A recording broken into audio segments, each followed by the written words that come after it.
Duplo Theatre. Now let's have a big Legoland welcome for your storyteller!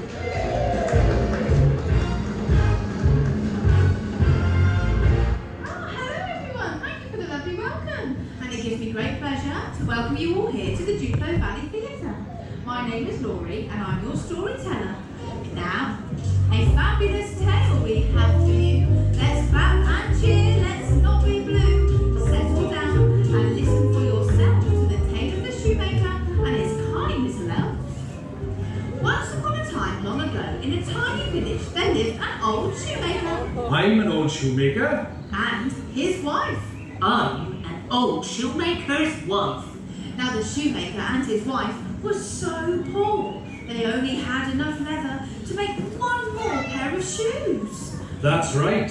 Just one piece of leather left, and after that I haven't got a clue what to do. So the shoemaker and his wife thought long and hard as to what they could do.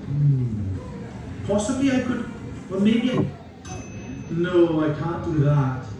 However, before long the skies had darkened and night was upon them. Well, my lovely, this is our last piece of leather, and from this I will have to make my last pair of shoes. And then, who knows what will become of us? Oh dear! Don't worry, old shoemaker. Let's sleep on it. What? Sleep on the leather? No! Sleep on the problem. Things will look better in the morning. If you say so, my precious. I'll leave the leather just here, and then I will begin my work first thing tomorrow. So the shoemaker carefully laid out the piece of leather on his workbench, ready for sewing the following day. But during the night, while the shoemaker and his wife were sleeping, something was happening downstairs in the workshop. Two kind elves who had heard their money troubles crept into the workshop and were inspecting the leather. I feel our skills are needed here to fill their lives with joy, not tears. We'll chase away their money blues by making a pair of the finest shoes. Sew and stitch the leather, the leather, the leather. Sew and stitch the leather to make a pair of shoes. Brother, we are so kind. Better shoes you could not find. But now we should be on our way. As soon will come the break of day.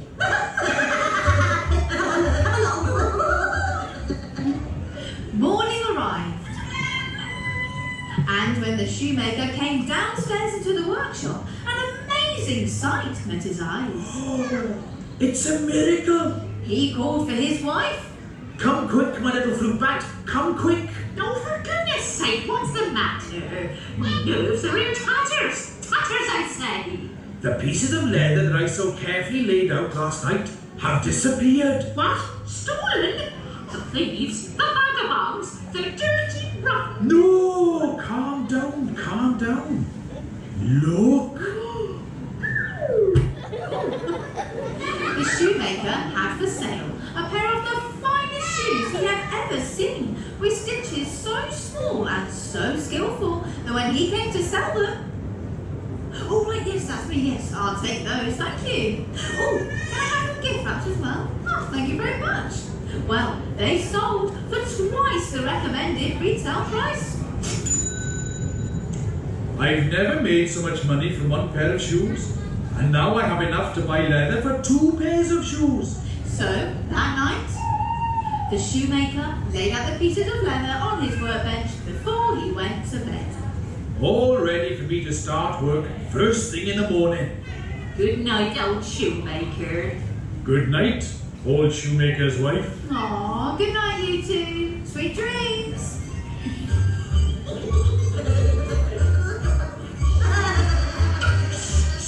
You'll wake them up. Oh, sorry. Oh, these people are still very poor. They need our help and much, much more. We'll make more shoes for them to sell because we make them very well. We have got more leather, more leather, more leather. We have got more leather to make more pairs of shoes.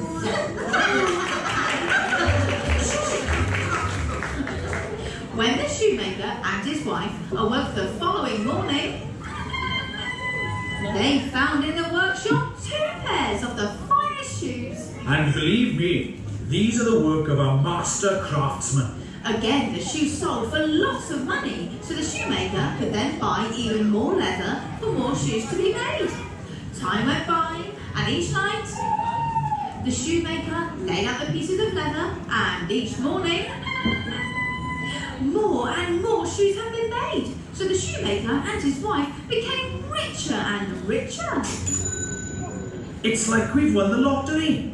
People are flocking from far and wide to buy my shoes. The shoemaker and his wife were filled with curiosity. Who can it be?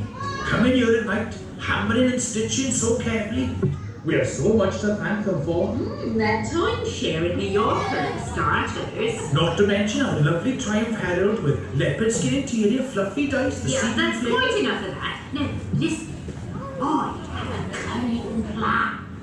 Let us sit up all night and watch just who it is that has brought us this untold wealth. Good thinking, my lovely. You're not just a pretty face. You're not even a pretty face. What did you say? I said a very pretty face, my little apple blossom. So that night, the shoemaker and his wife were quietly hidden in the workshop. Joey! I said were quietly hidden. Shoemaker, hide! And not long after all the candles had been blown out, and when all was quiet, the kind little elves appeared from under the floor. Here we are again, happy as can be, sewing all the leather, making shoes for all to see. All night long the little elves worked, and singing all the while. Everybody talking about our slinky boots, oh, slinky boots. Their fingers flew so fast that the shoemaker and his wife could hardly believe their eyes. And when morning came, there were thousands of How pairs. many? All right, there were hundreds of Sorry? pairs. Oh, all right, there were 6 pairs of shoes laying on the workbench, but the kind little elves had disappeared before they could say a word. How can we thank them? Oh, they've been so kind and generous. There must be some way to show our thanks. Oh, I know. How about we all go for ice cream? Yes, 3 scoops and sprinkles, lashes of strawberry sauce, and a flake. Nice idea, but I was thinking of some new clothes. Clothes? Didn't you see the rags and tatters in which they were dressed? I will sew them a suit of clothes, and you can make them a pair of fine new boots. So the shoemaker and his wife set off to make new clothes and boots for the little elves. And the next evening, when the elves appeared, there was no leather for them to sew. Where has all the leather gone? Sing! Where has all the leather gone? Yes, that's quite enough of that now, you two. Look! The elves saw before them 2 suits of clothes and 2 pairs of boots and were completely speechless. Oh my goodness! Look at these! Fantastic! All right, not completely speechless, but they were very excited. Here, look, you have the blue one, I have the green. Oh, I'll tell you what, I'll leave them down here and you can come down and try them on. Nice and quick. Look, you take this one. Oh, I can't wait to see how they look in their new clothes. Very exciting. Oh, look at you two, looking fabulous. The elves were overjoyed with their new clothes. I look so smart in my new suit. I've even got a pair of boots. Let's sing and dance and run around. Straight to the disco, we are bound. D-I-S-C-O. It is D-I-S-C-O. Singing disco. Everybody find some elves. Have fun. Don't stay out too late. Well, my little fruit bat, they seem as happy with their new clothes as we are with our newfound fortune. The shoemaker and his wife were so happy, and soon they had enough money that they could retire. But every now and then they would leave out some new clothes and boots for the elves, just in case they ever decided to visit them again. Excuse me, dear. I think you've forgotten something. No, I don't think I have. Oh yes, of course, my lovely new shoes, thank you. Oh, and they all lived happily ever after. And now for a song.